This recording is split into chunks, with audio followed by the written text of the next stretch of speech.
right, we're going to work out this circuit, and if you notice, the difference between this circuit and the ones I've posted before is the current source. The current source is different here than it is for our voltage source because we have a current value. We can't transform this into a voltage source. That's for another video. But I'm going to redraw this and label these elements with impedances Z sub 1, Z sub 2, Z sub 3.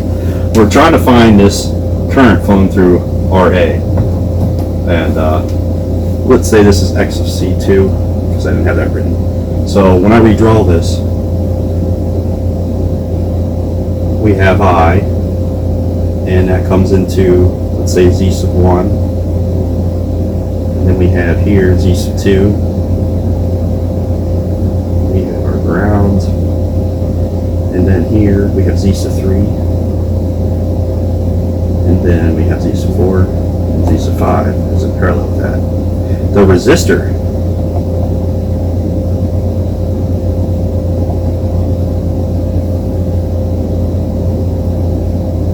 the only resistor in the circuit is the element that we're trying to find the current through. Once we find the voltage drop across these two parallel elements, we'll know what that current is through this because that voltage drop across C5 will be the same as it is across C4. So let's backtrack this circuit and let's say Z sub A is the current flowing through Z sub 4 and Z sub 5 together. So, but these are in parallel, so Z sub A, that's going to be equal to Z sub 4 in parallel with Z sub 5. And that's equal to Z sub 4 times Z sub 5 over Z sub 4 plus Z sub 5. So when we redraw this circuit, we end up with another current source. Z sub 1's here, and we have Z sub 2 here, and we have Z sub 3 in series.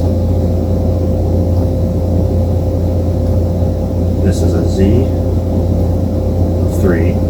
This comes down to Z sub A.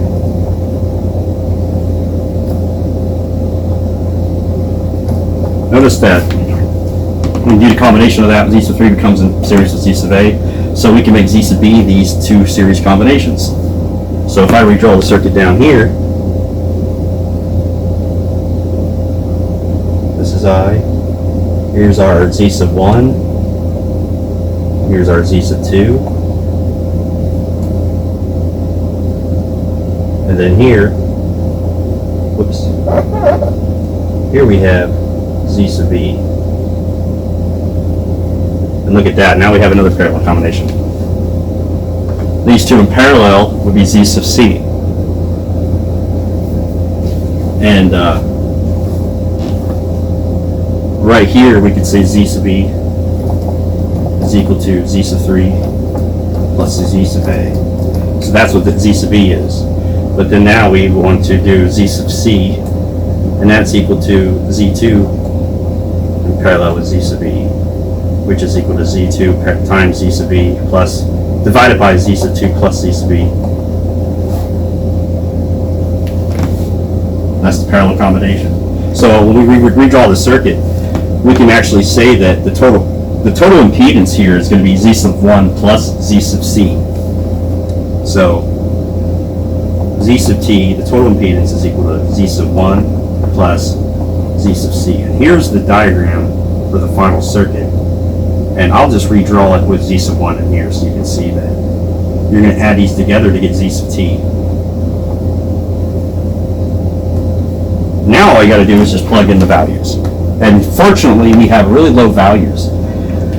The resistor is only 1 ohm, that's really great. The capacitive values are only 2 ohms, and the inductive values are only 8 ohms. Our inductive source has a 0-degree phase change, so that might help a little bit.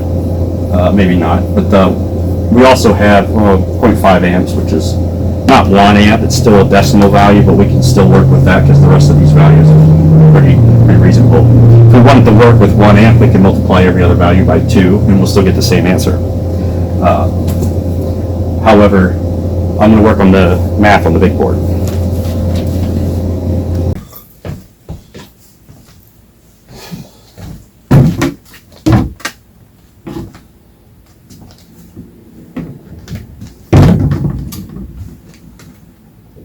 Okay, so for this circuit, we don't actually have to find the total impedance because we're not trying to find the total current flowing through the circuit. We're just trying to find the current flowing through the RA resistor, which is the load on the end of the circuit. But we will be using the total current flowing through the circuit through Z sub C, because that's Z sub 1 is in series with Z sub C, and Z sub 1 in series with Z sub C is Z sub T, our total impedance. So, yeah, I can redraw this.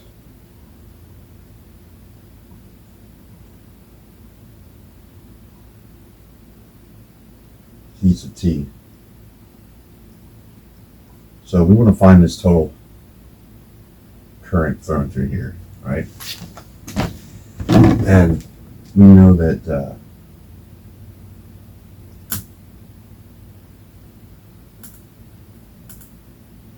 this is the same circuit as this.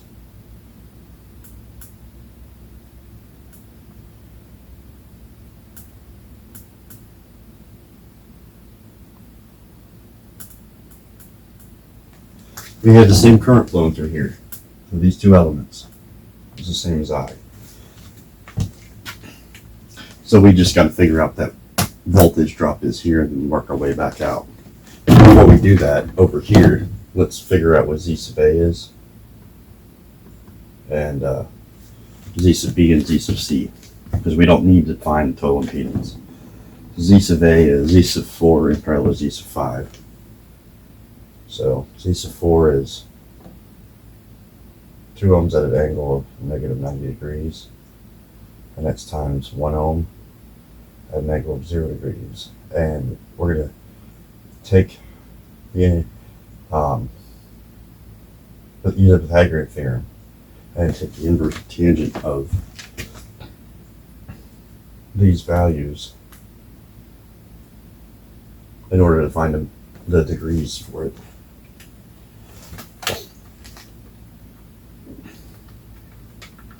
Okay, so the square root of 1 squared plus 2 squared is 2.236. And the inverse tangent of negative 2 divided by 1 is negative 63.43 degrees. So 2.236. Up here we have 2 ohms squared at an angle of negative 90 degrees.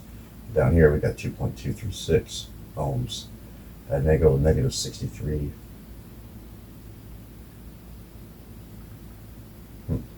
Negative 63.43 degrees. When I simplify this, Z sub A becomes 0.8944 ohms at an angle of negative 90 minus the negative 63.43 degrees, which is negative 90. Oops. Negative 90 minus that negative becomes negative 26.5657. But the 2 divided by 2.236, already got that. This is negative 26.57 degrees. All right, we got Z sub A. Let's find Z sub B, and then Z sub C. Z sub B, well, this is going to be the polar form. Let's find the rectangular form because we're going to add that to Z sub B. Z sub 3. We're going to add it to Z sub 3. So that 0.8944 times the cosine of negative 26.57, we get 0.8 for our x value. And for our y value, we get negative 0.4, negative j of 0.4. This is all ohms. I did this because if you look at Z sub B is Z sub 3 plus Z sub A. Z sub 3 is a plus j 8 ohms. So we could say here in rectangular form, we could say 0.8 minus j 0.4, which is what we have here. This is Z sub A. It will add Z sub 3 to it, which is plus J 8. This is all ohms. This becomes 7.6. J is 7.6. 0.8 plus J 7.6 ohms. And the polar form of Z sub B, we'll write it over here. We do the square root of 0.8 squared plus 7.6 squared, and we get 7.64. 642 ohms, and that's at an angle of inverse tangent of 7.6 divided by 0.8, 83.99 degrees. That's it for this. But let's find the this is the rectangular form, and here's the polar form. And the reason we want that is because when we find Z sub C, we're going to use both of these. So Z sub C is Z sub 2 in parallel to Z sub B. So Z sub 2 is 2 ohms at an angle of negative 90 degrees. We're going to multiply that by this 7.642 ohms at an angle of 83.99 degrees. And then we're going to add them all together. Z sub 2 is negative 2, which means that this positive J 7.6 becomes a positive 5.6. So we get 0.8 plus J 5.6 ohms. Okay, so Z sub C is equal to 2 times that 7.642. That becomes 15.284 ohms squared. That's at an angle of, well, this is easy, negative 6.01 degrees. We're adding these together. And divide that by square root of 0.8 squared plus 5.6 squared, which we get to be 5.657 ohms at an angle of 5.6 divided by 0.8, 81.87. Now, when we subtract this from this, they're going to be a negative value together. So Z sub C is, help if the buttons weren't pressed. There we go. 2.702. 2.702 ohms. That's at an angle of negative 6.01 minus 81.87. Negative 87.88 degrees. Okay. That's Z sub C. So we know what I is flowing through this impedance. Let's find V of C. That's I times Z sub C, which is 0.5 amps at an angle of 0 degrees, times 2.702 ohms at an angle of negative 87.88 degrees. This is going to be equal to 1.351 volts at an angle of negative 87.88 degrees. So we got V sub C, but we have voltage across here. Let's redraw the circuit so we can see what we're going to do next.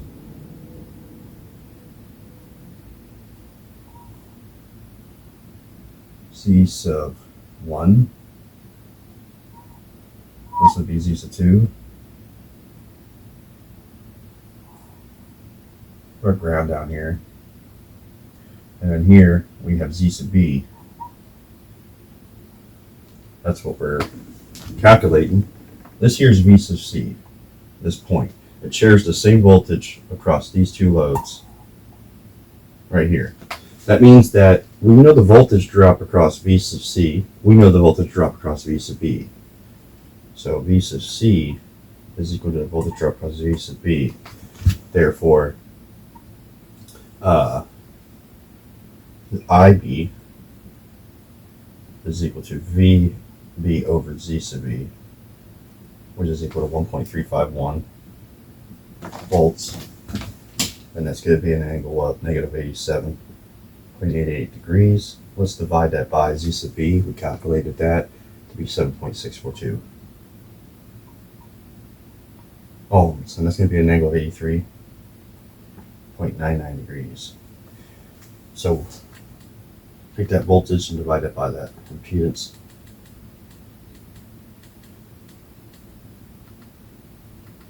We get 17.68 milliamps.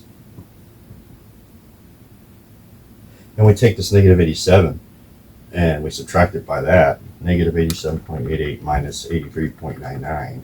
We get negative 171.87 degrees. This is the current flowing through this element. But what is Z sub B? Z sub B is actually Z sub 3 plus Z sub A. Well, this makes it much more easier because now let's redraw this circuit so that you can see this easier now, because we're almost near the final step. Z sub 1, Z sub 2, don't forget our ground, Z sub 3 right here. There's 3. And this is going to be in series with Z sub A. Now remember what Z sub A is. It's two things in parallel. We know this is V sub C here. We know the current flowing through this is IB, because that's the current flowing through Z sub B. It's the same thing as these two. So that we can find VA. So VA is equal to IB ZA. So let's do that. Let's do that right there. 17.68 milliamps at an angle of negative 171.87 degrees. And we're going to multiply that by Z sub A. We have that calculated to be 0.894 ohms, and that's at an angle of negative 26.57 degrees.